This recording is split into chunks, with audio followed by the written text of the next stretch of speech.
Clash entre Camerounais et Ivoiriens. Vincent Toubi interpelle les deux camps. Côte d'Ivoire, Cameroun, il y a quoi même? J'ai plongé la tête dans mes occupations personnelles dans le cadre de la promotion de mes nouveaux livres. Au bout de 48 heures, quand je suis sorti de mon hibernation, j'ai entendu des canons tonner. L'air était chargé d'électricité. Les balles sifflaient de toutes parts. Les haches et les flèches volaient. Et tout cela en virtuel. Mais en réel, je voyais des attroupements devant les télévisions et dans les rues avec des propos véhéments. Quand je me suis renseigné, on m'a répondu qu'une guerre larvée sur fond de canne avait commencé entre le Cameroun et la Côte d'Ivoire. Depuis quand? Pourquoi et comment? Décidément, les choses vont vite. Je suis retourné sur les réseaux sociaux ivoiriens et camerounais. C'était de vraies guerres de tranchées avec tous les coups permis.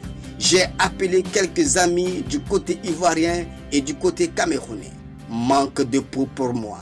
Eux-mêmes étaient enrôlés comme soldats dans une guerre féroce. Impossible de négocier un traité de paix ou à défaut un cessez-le-feu temporaire pour laisser place à la négociation. La passion a volé les esprits des deux camps. Il y en a de part et d'autre qui étaient même prêts à se faire exploser en kamikaze pour sauver l'honneur bafoué de leur patrie.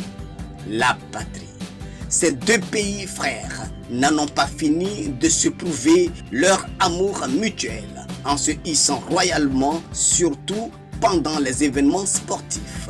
À y réfléchir, ça fait longtemps que ces empoignades sportives entre ces deux pays ont cours. Je me rappelle une histoire que m'avait raconté un pilote ivoirien qui avait accompagné une équipe ivoirienne de football il y a environ 40 ans à Yaoundé, la SEC ou l'Africa. Ça s'était mal passé. Ils avaient quitté la ville en toute hâte sous les chants hostiles de Ivoiriens, Vauriens, Voiriens. Je me rappelle également que mon ami Kodia et moi, nous avions failli en venir aux mains avec un ami camerounais qui était tellement heureux de notre défaite en finale de la CAN 2006 devant l'Égypte au tir au but encore. Il avait revêtu le maillot rouge égyptien pour aller fêter notre défaite dans un bar où nous étions venus nous consoler. C'était à Kinshasa et le Quidam se reconnaîtra s'il lit ses écrits. Je me rappelle avoir dit à ce monsieur, tu te rappelles la tragédie du lac Nyos? Depuis ce drame qui m'avait profondément ému quand j'étais élève, j'ai toujours eu l'impression que la Côte d'Ivoire et le Cameroun n'étaient qu'un même pays avec deux noms différents. Je ne comprenais donc pas que mon frère se réjouisse de notre malheur. Le lac Nyos avait libéré des gaz toxiques et des centaines de personnes étaient décédées. On parlait même de 1500 personnes décédées. Nos enseignants étaient passés dans toutes les classes pour nous informer que nos frères du Cameroun avaient connu un malheur. Nous avions pleuré dans notre innocence enfantine. Le président Houphouët-Boigny avait fait décaisser quelques milliards pour aider les rescapés de cette intoxication et toute la population ivoirienne avait été appelée à faire preuve de solidarité. Tout le monde a été mis à contribution et nous, élèves, avions mis dans la cotisation avec bon cœur notre argent réservé au goûter de récréation, nos seules épargnes. Depuis lors, j'avais intégré dans mon esprit que le Cameroun et nous n'étions qu'un seul et même pays. D'ailleurs, pendant longtemps, les pays de l'Afrique centrale avaient considéré le Cameroun comme un pays de l'Afrique de l'Ouest, renforçant notre solidarité. Mais cette fois, à la CAN 2022, les choses sont allées trop loin de part et d'autre. Des Ivoiriens et des Camerounais ont franchi des limites mettant à mal notre fraternité congénitale. Je tire cependant 3 enseignements sur cette tension sportive. 1. La puissance de Facebook. Aucune télévision, aucune radio, aucun journal n'a attisé l'attention, mais Facebook s'est chargé de la déclaration de guerre. Aux gouvernants et aux responsables qui négligent encore cette source d'information, ils ont tort. Facebook peut provoquer la guerre si les réactions ne sont pas faites avec modération.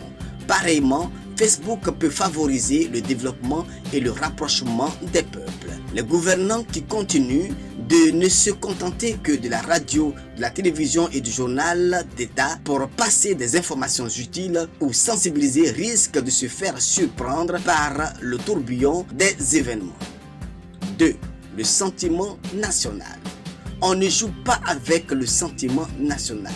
Vous pouvez moquer un peuple, le railler, le snober, mais ne jouez jamais avec ces symboles car vous réveillerez l'irraison, c'est-à-dire le seuil de la raison où l'intelligence ne sert plus à rien. L'hymne national, le drapeau, l'identité d'un pays sont sacrés.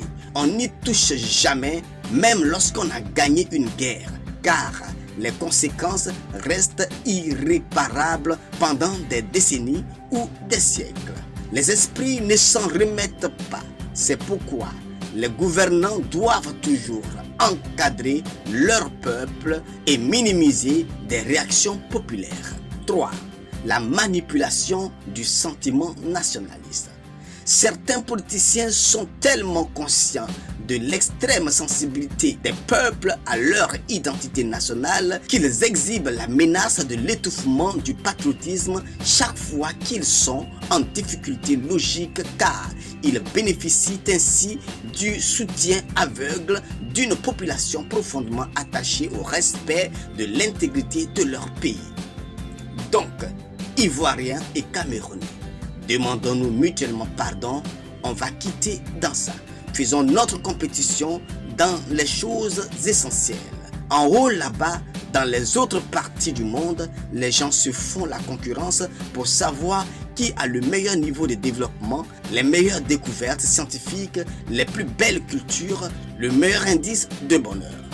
Nous, Ivoiriens et Camerounais, des jumeaux, on fait palabre. Qui sait le mieux insulter son frère? On devrait avoir honte. Vincent Tourobi, président de Aube Nouvelle.